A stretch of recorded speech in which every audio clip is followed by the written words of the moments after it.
Une femme enceinte abandonnée sur la route lors de la pire nuit de sa vie. La pluie tombait sans pitié. L'homme qu'elle avait juré d'aimer pour toujours la laissait derrière elle, sans se retourner. Elle était seule, sans issue, sans espoir. Mais alors quelque chose apparut dans l'obscurité, une silhouette, un animal sauvage, un regard qui semblait voir dans son âme. Ce qui s'est passé cette nuit-là défie la logique. Était-ce une simple coïncidence ou quelque chose de bien plus important était-il en jeu? Préparez-vous pour une histoire qui changera votre façon de voir le destin. Avez-vous déjà imaginé être laissé pour mort par quelqu'un qui a juré de vous aimer? Par une nuit de tempête incessante, Elena, une femme de 28 ans sur le point de donner naissance à son premier enfant, a vécu le cauchemar que personne ne devrait vivre. Son mari, Leonardo, un homme dont l'empire financier n'était surpassé que par sa cruauté, prit une décision qui allait changer à jamais le destin de plusieurs vies. Les mains tremblantes sur le volant de sa voiture de luxe, il regardait sa femme enceinte à côté de lui, non pas avec amour, mais avec mépris.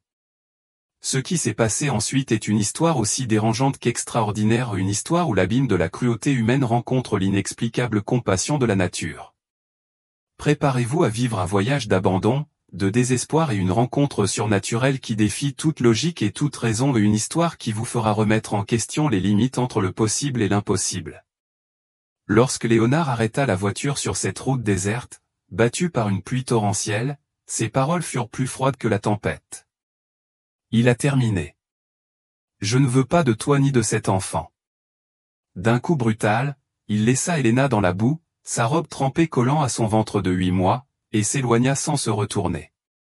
Le rugissement du moteur s'estompa dans l'obscurité, ne laissant que les cris étouffés d'Elena et le bruit de la pluie impitoyable. C'est à ce moment-là que quelque chose d'incroyable s'est produit. Du brouillard dense qui recouvrait la route, une silhouette imposante émergea, un cheval sauvage à la fourrure sombre et aux yeux perçants.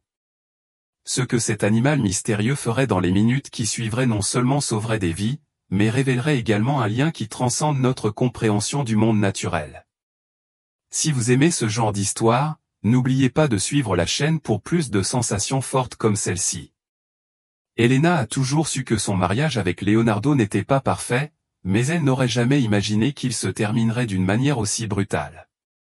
Ils s'étaient rencontrés 5 ans plus tôt, alors qu'elle travaillait comme réceptionniste dans l'un des hôtels de luxe de la chaîne appartenant à sa famille. Léonard, héritier d'un empire hôtelier valant des milliards, fut immédiatement enchanté par la beauté simple et le sourire sincère de la jeune fille. Au début, tout semblait être un conte de fées, dîner dans des restaurants élégants, cadeaux coûteux, voyage en hélicoptère vers des îles paradisiaques. Elena, fille d'une famille modeste de la campagne, se retrouve soudainement immergée dans un monde qu'elle ne connaissait qu'à travers les magazines People. « Tu as changé ma vie », dit Leonardo, en la couvrant de baisers et de promesses. La demande en mariage est arrivée 6 mois plus tard, avec un orchestre privé et une bague en diamant qui coûtait plus cher que la maison où Elena a grandi. Ses parents, inquiets de la rapidité de la relation, ont tenté de la prévenir. « Ma fille, ce monde n'est pas à nous. Prends soin de toi. » Mais l'amour, ou ce qu'Elena croyait être l'amour, parlait plus fort. Le mariage fut un événement spectaculaire, rapporté dans les magazines de tout le pays. Pendant 2 ans, la vie s'est déroulée relativement calmement, même si Elena a commencé à remarquer des signes inquiétants. Leonardo était possessif, contrôlait son emploi du temps, critiquait ses vêtements et l'éloignait progressivement de ses amis et de sa famille. Les visites à ses parents à la campagne devinrent de plus en plus rares. « Tu es à moi maintenant », répéta-t-il, comme s'il déclarait être propriétaire d'un objet de valeur.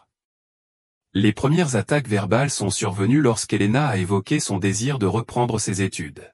« Pourquoi ? Tu as tout ce qu'il te faut, ne sois pas ingrat, dit-il avec un regard qu'elle n'avait jamais vu auparavant. Malgré tout, Elena essayait de croire que ce n'était qu'une phase, que l'homme doux et passionné de leur première rencontre existait encore quelque part. Jusqu'à ce qu'un matin de printemps, un test de grossesse positif change tout. Hélène, ravie de la nouvelle, imaginait que l'arrivée d'un enfant renforcerait le mariage. Mais la réaction de Léonard fut dévastatrice. Son visage se tordit en une expression de mépris. Tu l'as fait exprès? Demanda-t-il, comme si cette nouvelle vie était un piège prémédité. Elena sentit ses jambes faiblir. Comment a-t-il pu penser une chose pareille? Leonardo, nous sommes mariés. Je pensais que tu serais heureux, répondit-elle, la voix brisée. Il lui tourna simplement le dos et claqua la porte, la laissant seule avec ses rêves brisés. Dans les jours qui suivirent, le comportement de Léonard oscilla entre l'indifférence absolue et des accès de colère. Je ne suis pas prêt à être père. Cela va perturber mes plans, a-t-il déclaré au cours du dîner, comme s'il discutait d'un contrat commercial gênant. Elena commença à remarquer des changements dans son comportement, arrivés de plus en plus tard, des appels mystérieux auxquels il répondait dans une autre pièce, le parfum féminin qui imprégnait parfois ses chemises. La grossesse, qui aurait dû être la période la plus heureuse de sa vie, s'est transformée en un cauchemar d'anxiété et de peur. Enceinte de 5 mois, alors qu'elle préparait la tenue de Leonardo pour un voyage d'affaires, Elena a trouvé une enveloppe cachée au fond du tiroir. À l'intérieur, des documents d'un cabinet d'avocats contenant des plans détaillés pour un divorce. Le choc fut si grand qu'elle dut s'asseoir pour éviter de s'évanouir. Son cœur battait vite tandis que des larmes silencieuses coulaient sur son visage. Que adviendra-t-il de moi et de mon bébé? Se demanda-t-elle en caressant son ventre qui commençait à grossir. Cette nuit-là, lorsqu'il a tenté d'aborder le sujet, Leonardo a explosé comme jamais auparavant. Tu fouillais dans mes affaires? Qui penses-tu être? Cria-t-il en jetant un vase en cristal contre le mur. Le bruit de l'objet qui se brisait semblait symboliser la fin définitive de tout ce qu'ils avaient construit. Hélène, tremblante de peur, se réfugia dans la chambre d'amis, fermant la porte à clé. La nuit s'est déroulée entre des sanglots étouffés dans l'oreiller et des tentatives désespérées pour trouver une issue. Mais où irait-il? Ses parents étaient morts dans un accident l'année précédente, et Leonardo avait mis un point d'honneur à la tenir éloignée de tous ses amis. Les 3 mois suivants furent remplis d'angoisses silencieuses. Elena s'efforçait de garder les apparences, notamment lors d'événements sociaux, où elle était présentée comme l'épouse parfaite de l'homme d'affaires prospère. Derrière les sourires forcés et les vêtements élégants qui dissimulaient son ventre qui grossissait, il y avait une femme au bord de l'effondrement émotionnel. Léonard dormait rarement à la maison et, lorsqu'il le faisait, il évitait complètement son existence. Elena a commencé à économiser secrètement de petites sommes d'argent, prévoyant une évasion après la naissance du bébé. Ces économies ont grandi lentement, cachées dans une boîte à chaussures au fond de son placard. Tout ira bien, mon amour, murmura-t-elle à l'enfant dans son ventre, essayant de se convaincre elle-même plus que le bébé. Mais le destin avait d'autres plans. Une nuit d'orage, alors qu'Elena était enceinte de 8 mois, Leonardo arriva à la maison ivre et furieux. Fais tes valises, nous allons rendre visite à tes parents, dit-il avec un sourire qui n'atteignit pas ses yeux. Elena sentit un frisson lui parcourir l'échine. Que veux-tu dire par rendre visite à tes parents? Ils étaient morts. Quelque chose de terrible était sur le point de se produire, et elle le savait. Ce qu'Elena n'avait pas imaginé, c'est que cette nuit allait changer son destin pour toujours, d'une manière qu'aucun être humain ne pouvait prévoir. La pluie tombait sans pitié tandis que la voiture de luxe traversait la route sombre et sinueuse. Le pare-brise pouvait à peine supporter le volume d'eau et le tonnerre déchirait le ciel comme s'il annonçait une tragédie imminente. Sur le siège passager, Elena respirait lourdement, essayant de contenir la panique qui montait dans sa poitrine. Le GPS avait été éteint et elle ne. Avez-vous reconnu ce chemin? Demanda Leonardo, la voix tremblante, ne recevant en réponse qu'un regard glacial.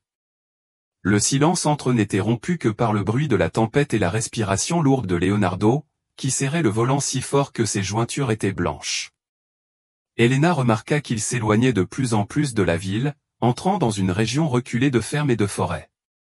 S'il vous plaît, dites-moi ce qui se passe, insista-t-elle, les larmes commençant à se former dans ses yeux. C'est alors que Leonardo freine brusquement, provoquant un dérapage de la voiture sur la route mouillée. Le mouvement soudain fit sursauter Elena en avant, la ceinture de sécurité appuyant douloureusement sur son ventre. C'est fini, déclara Leonardo en se tournant vers elle avec des yeux qui ne semblaient contenir aucune trace d'humanité. Je n'ai jamais voulu cet enfant. Je n'ai jamais voulu le faire. Au début, tu étais vraiment amusant, mais maintenant tu n'es plus qu'un fardeau. Chaque mot frappait Elena comme un poignard, détruisant tout espoir qui pouvait encore exister. Tu ne peux pas être sérieux, répondit-elle, la voix étranglée par les larmes. Je suis enceinte de 8 mois, Leonardo. C'est ton fils. Un éclair illumina l'intérieur de la voiture, révélant le sourire cruel qui se formait sur les lèvres de l'homme. Tu crois vraiment que ce salaud est à moi? Crois-tu vraiment que je ne suis pas au courant de tes rencontres avec ce moniteur de natation? Cracha-t-il, les mots chargés de venin. Elena était stupéfaite. Quel instructeur? De quoi parles-tu?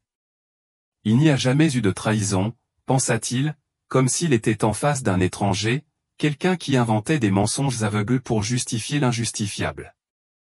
Tu délires, je ne t'ai jamais trompé. S'il vous plaît, rentrons à la maison, nous pouvons parler, nous pouvons résoudre ce problème, supplia-t-il, sentant une douleur aiguë commencer à pulser dans le bas de son abdomen. Leonardo laissa échapper un rire qui résonna comme le son le plus terrifiant qu'Elena ait jamais entendu. Résoudre? Ne sois pas pathétique, dit-il. Vous savez quoi? Résolvons cela. D'un mouvement brusque, il déverrouilla les portes et sortit de la voiture, se dirigeant vers le côté passager. La pluie torrentielle l'a instantanément trempé, mais il ne semblait pas s'en soucier. Il ouvrit violemment la porte et attrapa le bras d'Elena, la tirant dehors. Non, Leonardo. S'il vous plaît, ne faites pas cela. Cria-t-elle, essayant de résister, mais sans la force de le combattre. Ses supplications se perdirent dans le bruit assourdissant de la tempête. D'une poussée brutale, Leonardo jeta Elena sur la route boueuse. Elle tomba sur le côté, utilisant ses bras pour protéger son ventre, sentant la boue froide s'infiltrer à travers ses vêtements, frappant sa peau. Leonardo, pense à notre bébé, s'il te plaît, supplia-t-elle une dernière fois en levant les yeux, la pluie se mêlant à ses larmes. Sa réponse fut un regard de mépris absolu. Avant qu'elle ne puisse remonter dans la voiture, le moteur rugit, les phares éclairèrent brièvement le corps tombé d'Elena, puis le véhicule démarra à toute vitesse, projetant de la boue et la laissant abandonnée dans l'obscurité de la nuit orageuse, seule sur la route déserte. Elena sentit le désespoir envahir chaque cellule de son corps. Il a essayé de se relever, glissant dans la boue 1 fois, 2 fois, 3 fois avant de réussir à se lever. Ses jambes tremblaient, non seulement à cause du froid qui commençait à pénétrer ses os, mais aussi à cause du choc de ce qui venait de se passer.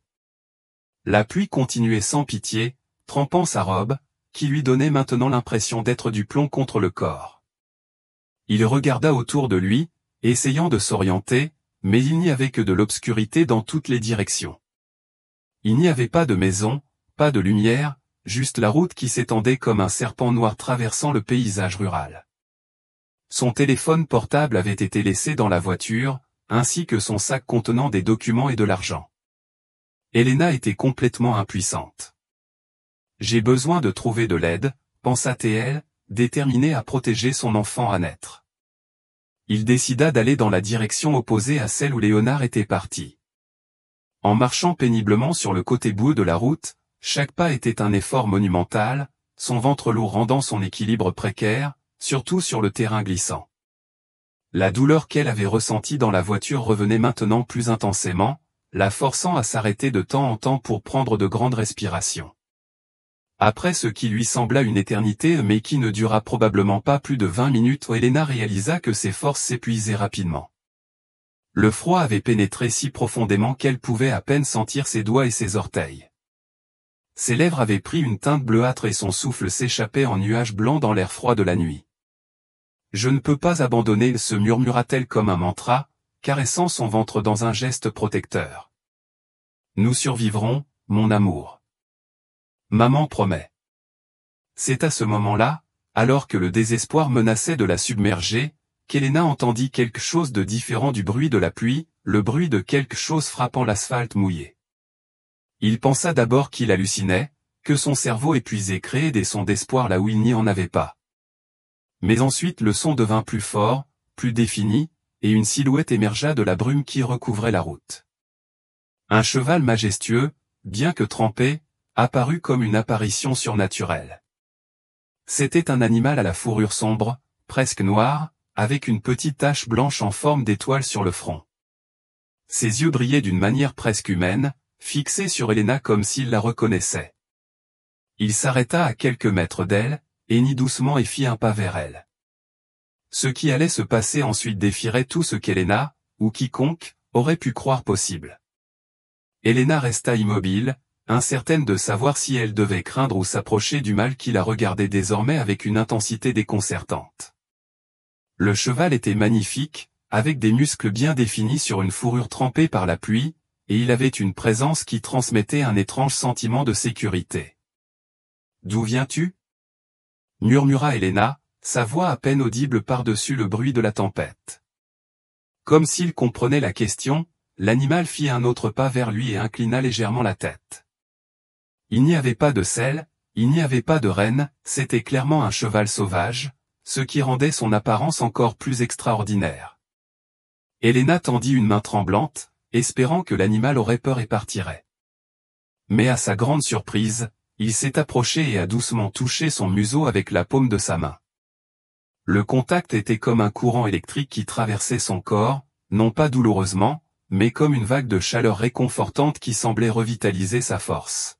« Tu es réel » murmura Helena, les larmes se mêlant à la pluie sur son visage tandis qu'elle caressait la crinière mouillée de l'animal.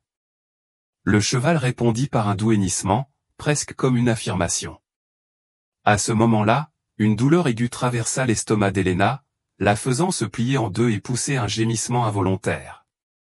Il s'appuya contre le corps du cheval pour éviter de tomber, et l'animal resta ferme, comme s'il comprenait la gravité de la situation.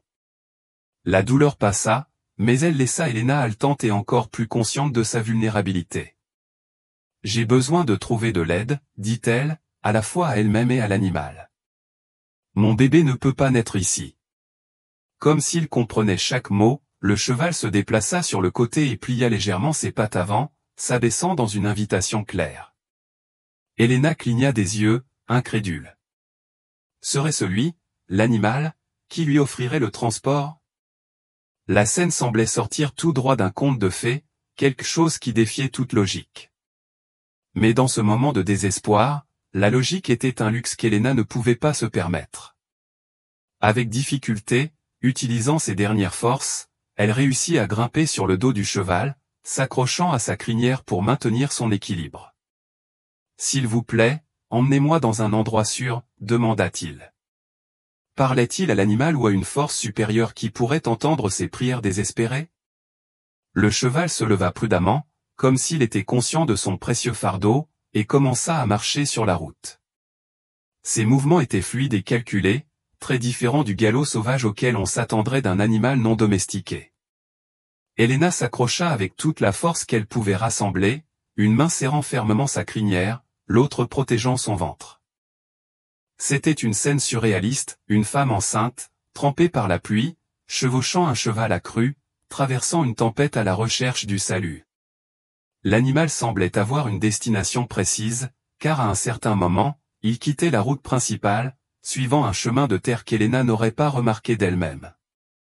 À chaque pas, la douleur dans son ventre revenait de plus en plus intense. « S'il vous plaît, pas maintenant » supplia Helena, sentant la panique monter à nouveau. Ce n'est pas encore le moment, mon bébé, mais son corps avait d'autres plans. La combinaison d'un traumatisme émotionnel, d'un effort physique et du froid avait déclenché un travail prématuré. Entre une contraction et une autre, Helena essayait de rester consciente, se concentrant sur l'étrange voyage qu'elle partageait avec cette mystérieuse créature apparue de nulle part pour l'aider. Après ce qui semblait être une éternité, des lumières sont apparues au loin.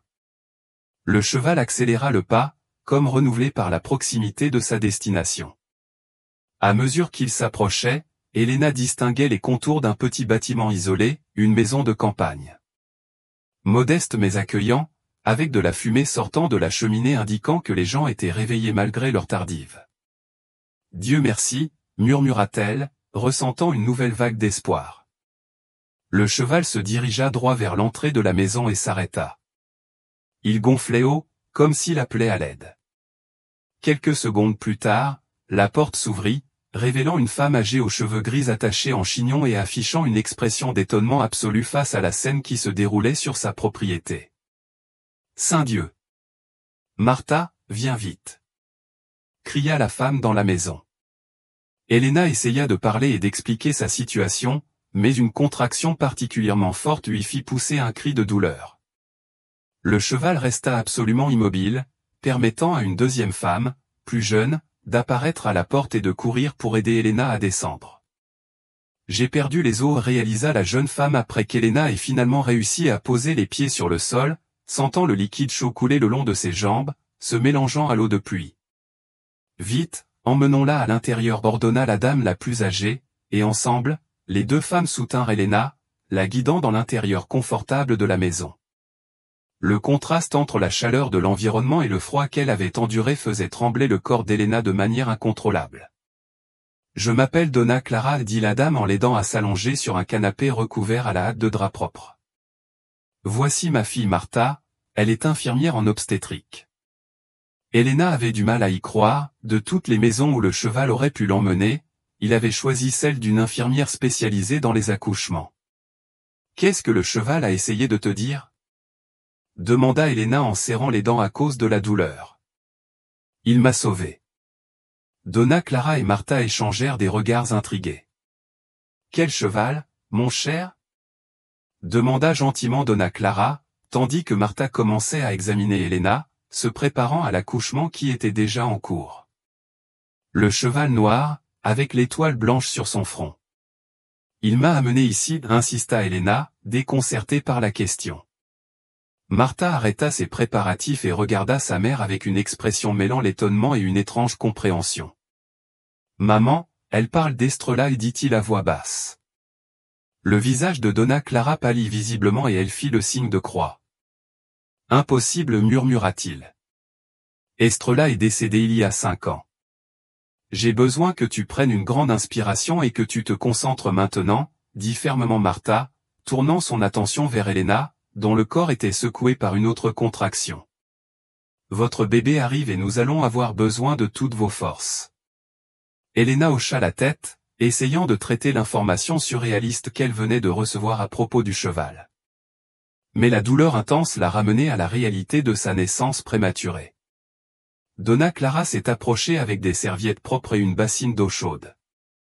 Ne t'inquiète pas pour le cheval maintenant, ma fille, il y aura du temps pour les explications plus tard, dit la dame avec un regard qui semblait contenir d'anciens secrets. Dehors, la tempête continuait sans pitié, mais à l'intérieur de cette simple maison, une nouvelle vie luttait pour venir au monde. Martha, avec la compétence de quelqu'un qui a déjà donné vie à des centaines d'enfants, guidait Helena à travers chaque contraction. Vous êtes en travail avancé. Nous n'avons pas le temps de l'emmener à l'hôpital, a expliqué l'infirmière. Mais ne vous inquiétez pas, j'ai déjà accouché de bébés bien plus compliqués que celui-ci. Ces paroles exprimaient de la confiance, mais ses yeux ne pouvaient cacher son inquiétude pour l'état de faiblesse d'Helena, qui tremblait de froid et d'épuisement. Pendant ce temps, à des kilomètres de là, Leonardo roulait à toute vitesse sur la route glissante, l'alcool dans son sang ralentissant ses réflexes et obscurcissant son jugement. Le remords n'avait pas encore touché son cœur, remplacé par un sentiment de libération perverse. Enfin libre, marmonna-t-il pour lui-même, en augmentant le volume de la radio pour couvrir toute pensée qui pourrait lui rappeler ce qu'il venait de faire. La voiture luxueuse traversait la pluie comme un projectile, mais Leonardo pouvait à peine voir la route devant lui à travers le pare-brise battu par la tempête. C'est à ce moment-là qu'il remarqua une silhouette sombre apparaissant soudainement au milieu de la piste. Il a freiné brusquement, mais c'était trop tard. La voiture a dérapé sur l'asphalte mouillé, perdant le contrôle. Le monde semblait se déplacer au ralenti alors que le véhicule quittait la route, faisant plusieurs tonneaux avant de s'écraser violemment contre un arbre. Au dernier instant avant l'impact, Léonard aurait pu jurer avoir vu la silhouette d'un cheval noir avec une étoile blanche sur le front, ses yeux brillant d'une intensité surnaturelle, le regardant avec ce qui semblait être un jugement silencieux. Chez Donna Clara, le travail progressait rapidement. Je vois la tête, annonça Martha avec un sourire encourageant. Avec la prochaine contraction, je veux que tu pousses avec tout ce que tu as. Elena, rassemblant ses dernières réserves d'énergie, tenait les mains de Donna Clara, qui restait à ses côtés en lui murmurant des mots d'encouragement. La douleur était atroce, mais il y avait quelque chose de plus fort en elle, l'instinct primaire de mettre son enfant au monde, de le protéger à tout prix. Tu peux le faire, ma chère, tu es plus forte que tu ne le penses, dit Donna Clara en essuyant la sueur du front d'Elena.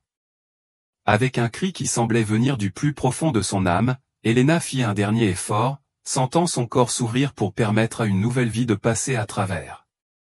Le cri aigu et puissant qui remplit la pièce quelques secondes plus tard était la plus belle mélodie qu'Elena ait jamais entendue. « C'est une fille !» s'exclama Martha en soulevant le petit bébé apparemment en bonne santé. Une fille belle et forte comme sa mère. Les larmes coulaient librement sur le visage d'Elena tandis que Martha plaçait le nouveau-né sur sa poitrine. Le contact de la peau chaude et douce du bébé contre la sienne était comme un baume pour toutes les blessures qu'il portait. « Étoile » murmura Elena en regardant sa fille, qui cherchait déjà instinctivement son sein. « Je l'appellerai Star. » Donna Clara et Martha échangèrent à nouveau des regards significatifs. « C'est un beau nom » commenta Donna Clara, la voix étranglée par l'émotion. « Cela a une signification particulière pour notre famille. » Pendant que Martha s'occupait des procédures postpartum, nettoyant Elena et vérifiant les complications, Donna Clara préparait une tasse de thé chaud et s'asseyait à côté de la nouvelle maman. « Maintenant que toi et la petite Star êtes en sécurité, je pense que je devrais vous raconter une histoire » commença la dame en caressant doucement les cheveux d'Elena. « Il y a 50 ans, mon mari et moi avons acheté cette ferme. C'était beaucoup plus grand à l'époque, avec des dizaines de chevaux. Estrella était le dernier poulain à naître ici, fils de notre jument la plus âgée et la plus aimée. Ses yeux prirent une lueur lointaine, comme s'il pouvait voir le passé se matérialiser devant lui. Il a toujours été spécial, intelligent, loyal, avec une connexion presque humaine avec les gens. Quand mon mari tombait malade, Estrella restait à son chevet pendant des heures, comme si elle montait la garde.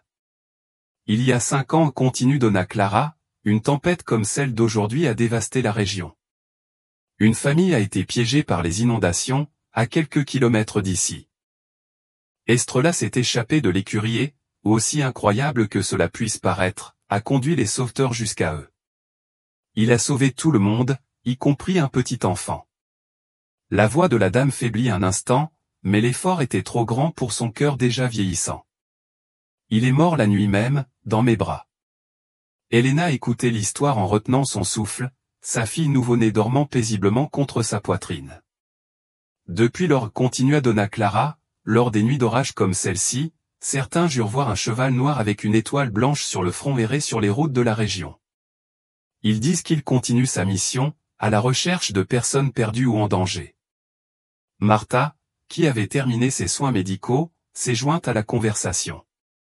Nous pensions que ce n'était que des légendes, des histoires de paysans superstitieux, dit la jeune femme. Il y a 2 ans, un enfant disparu était retrouvé sain et sauf, en disant que le cheval d'Estrella l'avait guidé hors de la forêt pendant une tempête. Elena regarda son bébé puis les 2 femmes, sentant qu'il y avait quelque chose de plus grand, quelque chose d'inexplicable reliant leurs histoires. « Il m'a sauvé », dit-il avec conviction. « Il nous a sauvés, ma fille et moi. » Que pourrait-il y avoir d'autre derrière ce lien mystérieux entre Elena, sa fille nouveau-née et l'esprit gardien d'Estrella? Et quel serait le sort de Léonard après l'accident? Y avait-il une justice cosmique à l'œuvre cette nuit orageuse, tissant les fils invisibles qui relient le passé, le présent et le futur? La pâle lumière du lendemain matin apporta avec elle la fin de la tempête. Les premiers rayons du soleil pénétraient timidement à travers les interstices du rideau, illuminant le visage serein d'Elena, qui avait enfin réussi à dormir quelques heures après l'épuisement de l'accouchement. La petite Estrella dormait dans un berceau de fortune à côté, enveloppée dans des couvertures douces offertes par Donna Clara. Martha avait passé la nuit à veiller, à surveiller la mère et la fille avec les soins professionnels d'une infirmière dévouée, mais aussi avec la compassion de quelqu'un qui avait été témoin d'un véritable miracle. Le silence douillet de la maison fut interrompu par la sonnerie insistante du téléphone. Donna Clara répondit à voix basse pour ne pas troubler le repos d'Elena. Son visage, déjà marqué par les années, pâlit tandis qu'il écoutait la voix à l'autre bout du fil. « Oui, je comprends. Merci de me l'avoir fait savoir, » répondit-elle avant de raccrocher. Martha s'approcha, remarquant l'expression perturbée de sa mère. « Qu'est-ce qu'il y avait ?» demanda-t-il dans un murmure. Donna Clara prit une profonde inspiration avant de répondre. Ils ont trouvé une voiture de luxe accidentée sur la route principale. Le conducteur est dans un état critique à l'hôpital régional. Ce doit être lui, son mari, conclut Martha en jetant un regard inquiet vers Elena, qui dormait encore. Que ferons-nous? Devrions-nous lui dire? Donna Clara réfléchit quelques instants, le poids de la décision se lisant dans son regard. Pas maintenant, répondit-il finalement. Elle a besoin de retrouver ses forces physiques et émotionnelles. Il serait trop cruel de lui demander plus d'informations à ce stade. Martha hocha la tête, approuvant la sagesse des paroles de sa mère. Les deux femmes savaient que la vérité finirait par éclater, mais pour l'instant, elle protégerait Elena et son nouveau-né comme une famille protège la sienne. Perçant, comme s'il pouvait voir l'obscurité dans votre âme. Qui es-tu? Léonard a essayé de crier dans son état semi-conscient, mais aucun son ne sortait de ses lèvres. Le cheval ne répondit jamais, il le regarda simplement avec ce regard qui semblait traverser les siècles. Une semaine s'est écoulée, pendant laquelle Elena et la petite Estrella sont restées sous les soins attentifs de Donna Clara et Martha. Chaque jour, Elena reprenait davantage de force, tout en créant un lien profond avec sa fille. Les deux femmes qui les ont accueillies sont devenues une famille de fortune, comblant le vide laissé par l'absence de leurs propres parents. C'est par un après-midi ensoleillé, alors que Donna Clara berçait la petite Estrella pour l'endormir sur le porche, que Martha a finalement décidé qu'il était temps de révéler la vérité. Hélène commença-t-elle en s'asseyant à côté de la jeune mère. Il y a quelque chose que nous devons vous dire. Doucement mais sans détour, Martha a expliqué l'accident de Leonardo, son état critique à l'hôpital et l'incertitude quant à son rétablissement. Elena écoutait en silence, une tempête d'émotions contradictoires s'agitant en elle. Il ne souhaitait pas la mort de Léonard, malgré toute la cruauté qu'il lui avait infligée, mais il ne pouvait pas non plus ignorer l'étrange symétrie des événements, comme si une force supérieure était intervenue pour équilibrer la balance de la justice. « Tu crois que c'était le cheval ?» demanda-t-il finalement, sa voix à peine plus haute qu'un murmure. « Tu peux croire qu'Estrella est aussi là avec Leonardo ?» Martha hésita avant de répondre. « Ce que je sais, c'est qu'il existe des forces dans ce monde que nous ne pouvons pas expliquer, et que parfois ces forces agissent pour protéger les innocents. » 2 jours après avoir appris l'accident de Leonardo, Elena a senti qu'elle avait besoin de le voir. Je ne savais pas comment expliquer ce besoin, c'était peut-être pour confirmer que tout cela était réel, peut-être pour trouver une sorte de conclusion. Martha lui a proposé de l'accompagner à l'hôpital, tandis que Donna Clara s'occuperait de la petite Estrella. « Tu es sûr de ça ?» demanda Martha alors qu'elle descendait la route désormais sèche et ensoleillée, si différente de cette nuit orageuse. Elena regarda par la fenêtre, observant les champs verts défiler rapidement. Il n'a pas répondu honnêtement, mais il sentait qu'il devait le faire pour avancer.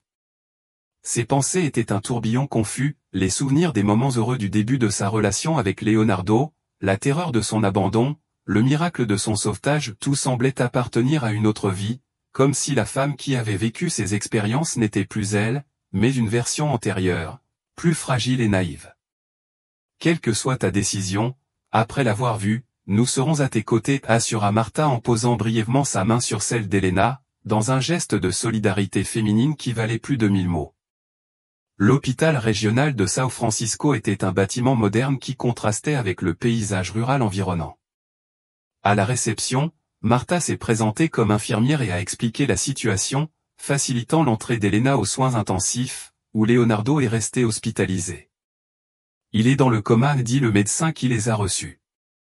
Le traumatisme crânien était grave. Nous avons fait tout ce qui était en notre pouvoir, mais maintenant nous ne pouvons qu'attendre. Elena sentit ses jambes faiblir lorsqu'elle entra dans la pièce et vit Leonardo connecté à plusieurs appareils.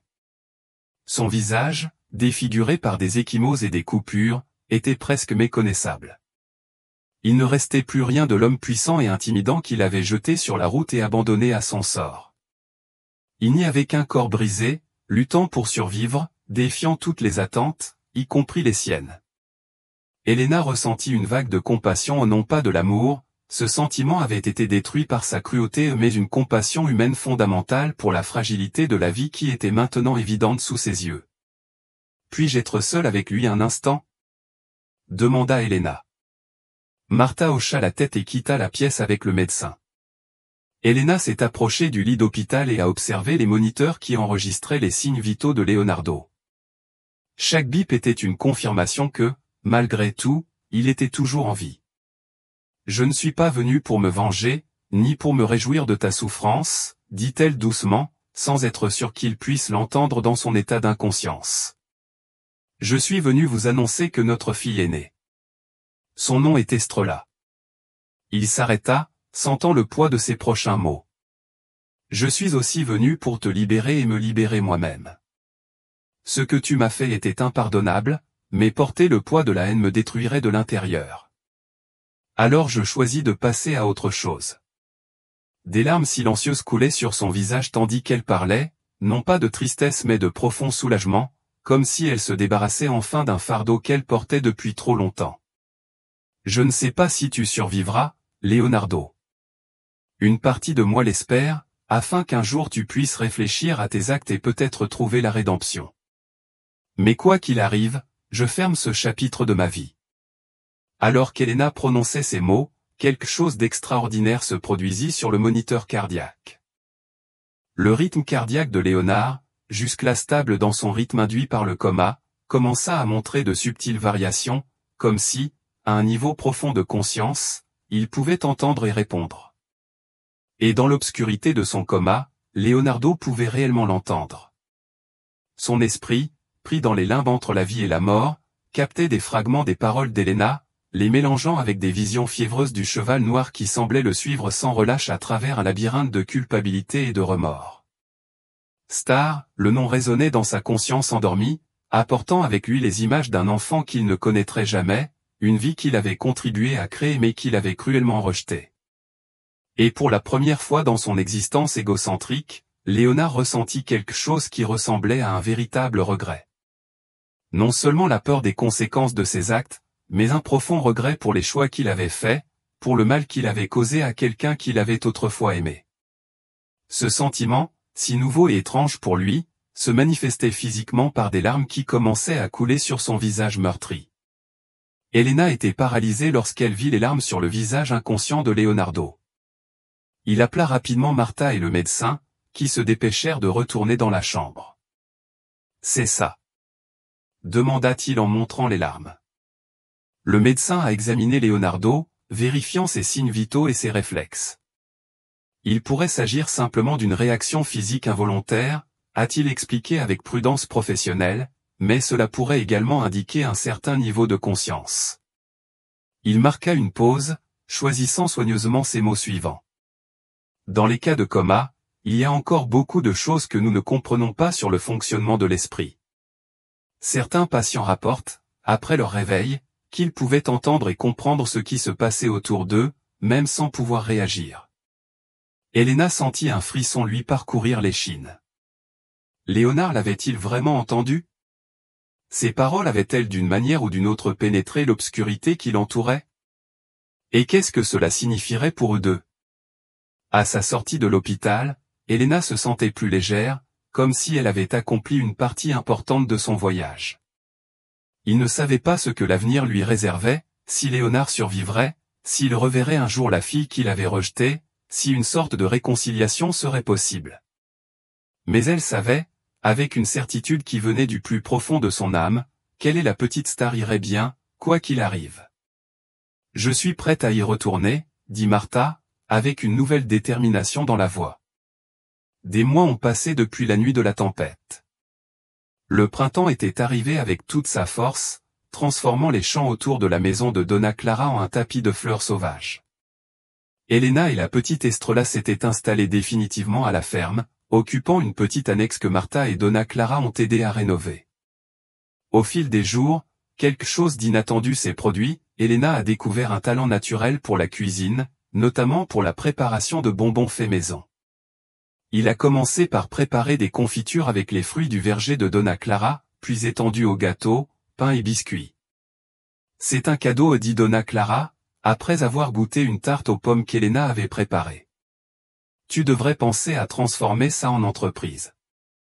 L'idée a planté une graine dans l'esprit d'Elena. Durant les années de son mariage avec Leonardo, elle avait abandonné tous ses rêves et ses ambitions, devenant simplement un accessoire dans la vie de son mari.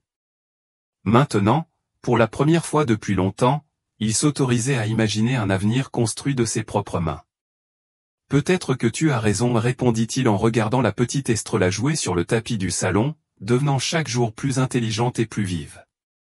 Peut-être qu'il est temps de créer quelque chose de mon côté, pour assurer notre avenir. Pendant ce temps, à l'hôpital régional de São Francisco, les médecins étaient surpris par les progrès de Leonardo. Contre toute attente, il était sorti du coma 2 semaines après la visite d'Elena. Son rétablissement physique progressait lentement, plusieurs interventions chirurgicales ont été nécessaires pour réparer les dommages causés par l'accident, et il a dû suivre des mois de physiothérapie intensive. Mais c'est sa transformation mentale et émotionnelle qui a le plus impressionné l'équipe médicale. L'homme arrogant et cruel avait été remplacé par quelqu'un de calme, réfléchi, qui appréciait sincèrement chaque petit geste d'attention. C'est comme s'il était une autre personne, a commenté l'une des infirmières qui s'occupait de lui quotidiennement. Léonard n'a jamais mentionné le cheval noir qu'il voyait dans ses rêves et ses cauchemars, la figure avec l'étoile blanche sur le front qui semblait juger chacune de ses actions passées. Il ne parlait pas non plus des visions qu'il avait eues pendant son coma, des scènes de sa vie jouées comme dans un film, chaque moment de cruauté, chaque mensonge, chaque trahison mis à nu avec une clarté impitoyable. Comment expliquer qu'au seuil entre la vie et la mort, il ait trouvé non seulement le repentir, mais aussi le désir de rédemption? À la ferme, l'idée d'entreprise d'Elena prenait rapidement forme. Martha, qui était non seulement infirmière mais aussi experte en design, a créé un logo et un emballage pour les produits Dos Estrella, en hommage à sa fille et au mystérieux sauveur des deux. Donna Clara a proposé l'espace d'un ancien garde-manger, transformé en petite cuisine industrielle, adaptée aux standards. Grâce au contact de Martha à l'hôpital. En quelques mois, les confiseries artisanales d'Elena ont commencé à gagner en renommée dans la région. Ils ont d'abord été vendus à la foire locale, puis sur les petits marchés des villes voisinées. Finalement, ils ont reçu une commande importante d'une chaîne de café de la capitale. Je n'aurais jamais imaginé que Jean serait capable, à avouer Elena à Donna Clara, alors qu'elles emballaient une grosse cargaison de biscuits au beurre. La dame sourit avec le regard de quelqu'un qui a vécu assez longtemps pour comprendre les chemins tortueux du destin. Parfois, il faut tout perdre pour découvrir qui nous sommes vraiment, répondit-il en serrant affectueusement l'épaule d'Elena. La tempête qui l'a presque détruite l'a également amenée ici, vers cette nouvelle vie. Elena hocha la tête pensivement. C'était vrai. Si Léonard ne l'avait pas abandonnée sur ce chemin, elle n'aurait jamais rencontré Donna Clara et Martha, elle n'aurait jamais découvert sa passion pour la cuisine, elle n'aurait jamais éprouvé ce sentiment d'indépendance et d'épanouissement. Des mois après l'accident, Leonardo a pu quitter l'hôpital. Il était méconnaissable, non seulement à cause des cicatrices qui marquaient son visage, mais surtout à cause de l'humilité dans ses gestes et ses paroles. Son rétablissement a été plus complet que ce que n'importe quel médecin aurait pu prédire. Bien qu'il marchait encore avec l'aide d'une canne et qu'il le ferait probablement toujours, l'empire financier qu'il avait bâti restait intact, géré efficacement par ses partenaires en son absence. Mais Léonard a surpris tout le monde en annonçant qu'il allait vendre ses parts dans les entreprises. « Je veux tout recommencer », a-t-il expliqué à son avocat, stupéfait. « Faites quelque chose qui compte vraiment. » Durant les mois de convalescence, alors que son corps guérissait lentement, il avait profondément réfléchi à sa vie, à l'homme qu'il avait été et à l'homme qu'il voulait être désormais. Il a trouvé un petit appartement dans la ville la plus proche de la ferme de Donna Clara et a commencé à assister aux réunions d'un groupe de soutien pour les survivants d'accidents graves. Là, Pour la première fois, il parle ouvertement de ses expériences durant le coma, des regrets qui le consumaient et de son désir de faire la paix avec son passé. Et bien qu'il n'en ait jamais parlé à personne, il continuait à rêver du cheval noir, qui ne lui semblait plus un juge menaçant mais un guide silencieux surveillant son voyage de transformation. C'est un après-midi d'automne, alors que les feuilles commençaient à dorer et à tomber, que Léonard a finalement rassemblé le courage de partir à la recherche d'Hélène. Il a facilement découvert le succès de Dos Estrella et la nouvelle vie qu'elle avait construite. Il a longtemps hésité avant d'écrire une lettre, non pas pour demander pardon car il savait que certaines actions sont au-delà du pardon mais pour offrir un soutien financier à la fille qu'il n'avait jamais rencontrée. « Je n'ai pas le droit de faire partie de vos vies » écrivit-il avec une sincérité qu'il n'avait jamais montrée auparavant. Mais j'aimerais m'assurer qu'Estrella ait toutes les opportunités qu'elle mérite à l'avenir. Il a inclus dans la lettre les détails d'un fonds fiduciaire qu'il avait créé au nom de sa fille, avec une somme d'argent importante qui devait être administrée par des fiduciaires indépendants jusqu'à ce qu'elle atteigne sa majorité. Elena a reçu la lettre un matin ensoleillé, alors qu'elle nourrissait Estrella, qui montrait déjà des signes de ses premières dents. Il lut et relut les mots de Léonard, cherchant dans son cœur une trace de la haine qu'il avait ressentie autrefois, mais ne trouvant qu'une étrange paix. Il n'a pas répondu immédiatement, avait besoin de temps pour assimiler cette nouvelle tournure des événements et décider de ce qui serait le mieux pour sa fille. Cette nuit-là, assise sur le porche de la ferme, regardant les étoiles qui parsemaient le ciel clair, Elena pensait à quel point la vie pouvait être imprévisible, à quel point les chemins les plus douloureux pouvaient mener à des destinations inattendues. C'est alors, à la lisière de la forêt qui entourait la propriété, qu'il aperçut un mouvement, la silhouette inimitable d'un cheval noir, sa robe brillant au clair de lune, la petite tache blanche en forme d'étoile sur son front bien visible même de loin. L'animal l'observa quelques instants, comme s'il transmettait un message silencieux, avant de se retourner et de disparaître dans les arbres. Après une semaine de réflexion sur la lettre de Léonard, Hélène prit sa décision. Une décision qui n'était pas fondée sur le ressentiment ou la blessure, mais sur ce qu'elle croyait être le mieux pour sa fille. Avec l'aide de Martha, qui connaissait un avocat fiable dans la ville, Elena répondit à Leonardo, acceptant le fonds fiduciaire pour Estrella, mais en posant des conditions claires. « Je ne t'empêcherai pas de rencontrer ta fille » écrivit-il. « Mais cela se fera progressivement, sous ma supervision, et seulement si vous démontrez que votre changement est authentique et durable. » C'était une réponse équilibrée, ni motivée par un pardon aveugle ni par un ressentiment destructeur. Estrella l'avait habillé avec un soin particulier, même si le bébé, maintenant âgé de presque 1 an, protestait vigoureusement contre la petite robe formelle et les chaussures qui limitaient sa nouvelle mobilité. « Tu vas rencontrer ton père aujourd'hui » expliqua Elena, sachant que sa fille ne comprenait pas ses paroles, mais répondant au regard curieux dans ses yeux sombres. Il a fait de graves erreurs, mais il essaie d'être une meilleure personne. Leonardo est arrivé ponctuellement, au volant d'une voiture modeste, très différente des véhicules de luxe qui faisaient auparavant partie de son image. J'ai apporté un simple cadeau pour Estrella, un petit cheval en peluche avec une étoile blanche brodée sur son front.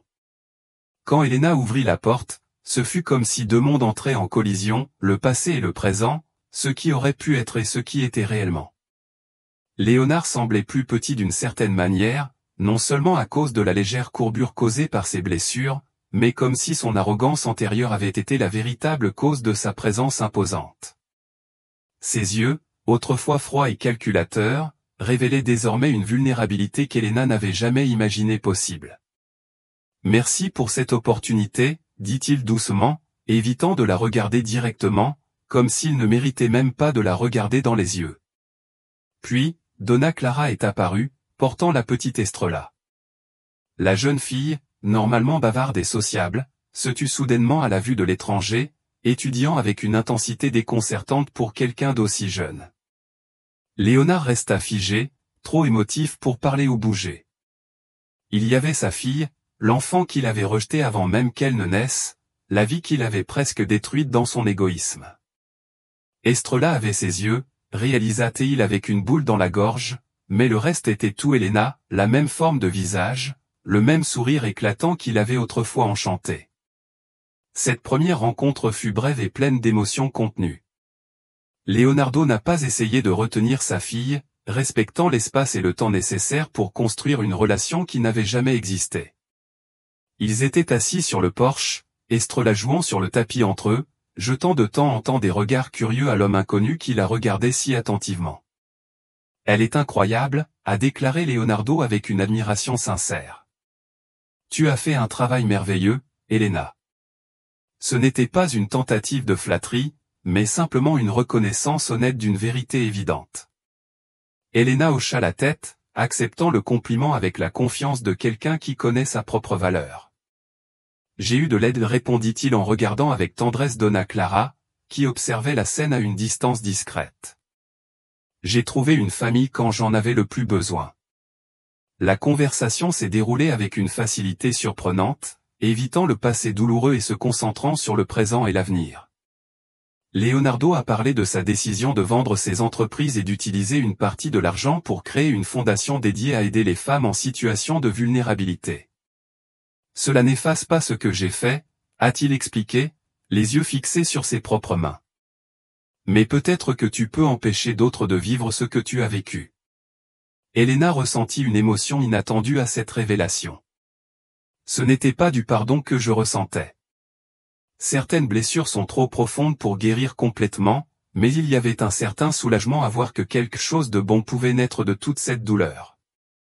Au cours des mois suivants, Léonard visita régulièrement Estrella, respectant toujours les limites établies par Elena. Chaque visite devenait un peu plus longue, le lien avec sa fille un peu plus fort. Estrella, avec l'acceptation inconditionnelle typique des enfants, a rapidement commencé à attendre avec impatience ses visites, courant vers la porte lorsqu'elle entendait sa voiture arriver. C'est au cours d'une de ces visites, près d'un an après leur première rencontre, que Léonard trouva enfin le courage d'aborder le sujet qui le tourmentait. « Elena », commença-t-il, après qu'Estrella ait été mise au lit pour sa sieste de l'après-midi. « Il y a quelque chose que je dois te demander. » Elle attendait, sentant que ce moment était inévitable. Cette nuit-là sur la route, hésita-t-il, les mots difficiles à former. Y avait-il vraiment un cheval? Elena étudia son visage pendant un long moment, essayant de décider dans quelle mesure elle devait partager cette expérience intime et inexplicable. Oui, répondit-il finalement. Un cheval noir avec une étoile blanche sur le front. Pourquoi? Léonard pâlit visiblement. Parce que je l'ai entendu aussi, avoua-t-il, sa voix presque un murmure. Au moment de l'accident et après, pendant le coma, il était toujours là, à veiller. Il s'arrêta, cherchant les mots justes. Comme si tu me jugeais au début. Après, cela ressemblait plus à un guide. Elena sentit un frisson lui parcourir l'échine. Donc ce n'était pas seulement elle. Le mystère d'Estrella, le cheval, non, l'enfant, était encore plus profond qu'il ne l'avait imaginé. Donna Clara m'a raconté son histoire, dit Elena, racontant ensuite la légende du cheval gardien, qui a continué à protéger les personnes en danger même après sa mort physique. Léonard écoutait attentivement, sans le scepticisme qu'il aurait manifesté dans sa vie antérieure. « Pensez-vous que c'était plus qu'une coïncidence ?» demanda-t-il. « Qu'il y avait un but à tout cela ?» Elena réfléchit à la question. « Il y a un an, j'aurais écarté toute explication surnaturelle, préférant tout attribuer au hasard. Mais maintenant, tout ce qu'il avait vécu était ouvert à des possibilités qui transcendaient la logique commune. Je crois qu'il y a des forces que nous ne comprenons pas, répondit-il prudemment. Et que, parfois, ces forces interviennent au moment où nous en avons le plus besoin. Ils restèrent silencieux un moment, perdus dans leurs pensées. C'est Léonard qui prit enfin la parole. « Je ne mérite pas le pardon pour ce que je t'ai fait, dit-il d'une voix étranglée. Mais j'espère mériter l'amour de notre fille. » Elena sentit le poids de ces mots, l'absence de toute tentative de manipulation, l'honnêteté brute d'un homme qui faisait enfin face aux conséquences de ses actes. « Le temps nous le dira, répondit-elle, sans promettre ni nier cette possibilité. Et, comme pour sceller ce moment de vérité partagée, un hennissement lointain résonna dans les champs au-delà de la maison, les obligeant tous deux à regarder simultanément par la fenêtre. Là, à la lisière de la forêt, la silhouette du cheval noir était clairement visible dans le ciel du soir, comme un gardien silencieux de son improbable voyage vers la guérison. 5 ans se sont écoulés depuis cette nuit fatidique de tempête. La petite ferme de Donna Clara a subi une transformation importante. Ce qui n'était autrefois qu'une modeste propriété est devenu le siège de l'usine Dos Estrella, une entreprise florissante qui employait plusieurs femmes de la région, dont beaucoup avaient été sauvées de situations vulnérables par la fondation créée par Léonard de Vinci. Elena, désormais une femme d'affaires respectée et prospère, a élargi la gamme de produits pour inclure non seulement des bonbons, mais aussi des pains artisanaux et des produits biologiques. Estrella, une fillette de 6 ans dynamique et curieuse, a grandi entourée d'amour et de sécurité, partageant son temps entre la maison principale, où elle vivait avec Elena, et des visites fréquentes à son père, qui s'était installé définitivement dans la petite ville voisine. Leonardo n'a jamais essayé de reconquérir Elena de manière romantique. Il a compris que certains ponts, une fois brûlés, ne peuvent pas être reconstruits. Mais au fil des années, une amitié prudente s'est développée entre eux, fondée sur le respect mutuel et un amour partagé pour leur fille. Il avait trouvé son propre chemin vers la rédemption, se consacrant entièrement à une fondation qui aidait les femmes à reconstruire leur vie après des relations abusives. Son passé d'homme cruel et égocentrique semblait appartenir à quelqu'un d'autre, à une vie antérieure dont il se souvenait avec honte, mais dont il avait tiré de précieuses leçons. Donna Clara, qui approche maintenant les 80 ans, continue d'être active et dynamique. Bien qu'elle marchait plus lentement et qu'elle dépendait parfois d'une canne, elle traitait Estrella comme la petite fille qu'elle n'avait jamais eue, enchantant la fille avec des histoires du passé, en particulier celle sur le mystérieux cheval Estrella, pour lequel l'enfant avait une fascination particulière. Martha a partagé son temps entre son travail d'infirmière et la gestion des finances de Dos Estrella, devenant ainsi partenaire officiel de l'entreprise qu'elle a contribué à créer. La ferme était devenue un havre de paix, non seulement pour sa famille immédiate, mais pour toute une communauté de personnes en quête d'un nouveau départ. Il était courant, le vendredi soir, que le balcon soit rempli de rires et de conversations, avec un dîner communautaire réunissant employés, voisins et amis. Elena observait ces rencontres avec un sentiment de gratitude qu'elle ne pouvait jamais exprimer de manière adéquate. Qui aurait pu penser qu'en cette terrible nuit d'orage, la tragédie ouvrirait la voie à tant de bonheur et d'épanouissement? Dans les moments de calme, quand tout le monde était déjà retiré, elle marchait encore jusqu'à la lisière de la forêt, comme si elle s'attendait à revoir la silhouette imposante du cheval noir. Et bien que les observations soient devenues de plus en plus rares au fil des années, il n'a jamais perdu le sentiment qu'une présence protectrice continuait de veiller sur eux tous, en particulier sur sa fille, qui portait non seulement le nom mais aussi quelque chose de l'esprit de ce mystérieux gardien. Cette nuit-là, le jour du 6e anniversaire d'Estrella, après la fête qui avait réuni toute la communauté, Leonardo s'est approché d'Elena alors qu'ils regardaient leur fille endormie, épuisée après une journée de célébration. Elle a demandé, « Pourquoi ne vivrions-nous pas dans la même maison, toi et moi, comme les parents de tes petits amis ?» Commenta-t-il à voix basse pour ne pas perturber le sommeil de l'enfant. Elena soupira. Elle savait que ce jour viendrait, où ils devraient expliquer à leur fille la complexité de leur relation. « Que as-tu répondu ?» demanda Léonard. Il sourit légèrement. Elle a dit que parfois les adultes font des erreurs, mais que l'amour que nous ressentions pour elle n'en faisait jamais partie. Elena hocha la tête, reconnaissant l'honnêteté appropriée à son âge dans la réponse.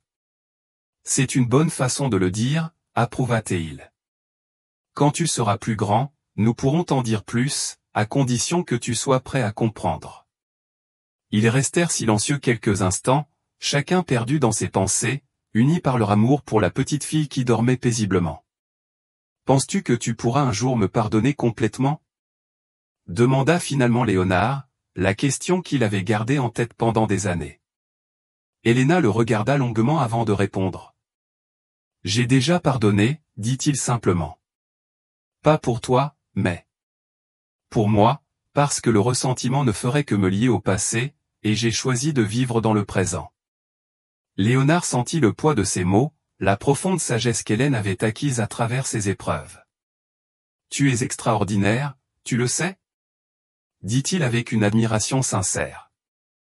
Tu as toujours été plus fort que je ne pourrais jamais l'être. Hélène sourit, sans fausse modestie ni orgueil excessif. Nous avons tous notre propre force, répondit-il. Certains le découvrent plus tôt, d'autres plus tard, certains ne le découvrent que lorsqu'ils y sont contraints par les circonstances. Dehors, une douce brise balançait les arbres, apportant le parfum des fleurs que Donna Clara cultivait avec tant de soin. Elena ressentit une impulsion soudaine. « Viens avec moi, dit-il en se levant. Je veux te montrer quelque chose. » Léonard la suivit, intrigué, tandis qu'elle le conduisait hors de la maison, à travers le jardin, vers un petit bosquet qui marquait la limite de la propriété. La pleine lune éclairait le chemin, rendant toute lampe de poche inutile. Lorsqu'ils atteignirent une petite clairière, Elena s'arrêta et désigna une pierre lisse qui avait été placée sous un vieux chêne. En s'approchant, Léonard put lire l'inscription simple « Étoile gardienne et sauveuse ». Donna Clara et moi avons placé cette pierre à l'occasion du premier anniversaire de notre arrivée et expliqua Elena, en mémoire de l'esprit qui nous a sauvés. C'est à ce moment-là qu'un doux hennissement rompit le silence de la nuit. Ils se tournèrent tous deux simultanément pour voir, au bord de la clairière, la silhouette désormais familière du cheval noir avec l'étoile blanche sur le front. L'animal ne semblait pas effrayé ou prudent, au contraire, il les regardait avec ce que l'on pourrait presque décrire comme de la satisfaction. Léonard ressentit un frisson qui n'était pas de peur, mais de reconnaissance. Après tout ce temps, murmura-t-il, incapable de terminer sa pensée. Elena hocha la tête, tendant la main vers l'animal qui restait immobile, baigné par le clair de lune.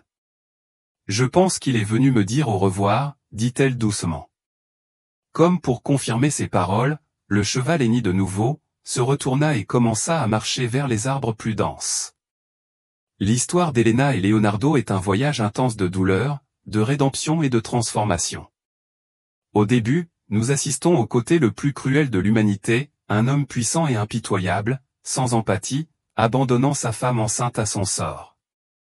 Mais en même temps, l'histoire nous rappelle qu'il existe des forces mystérieuses qui transcendent notre compréhension.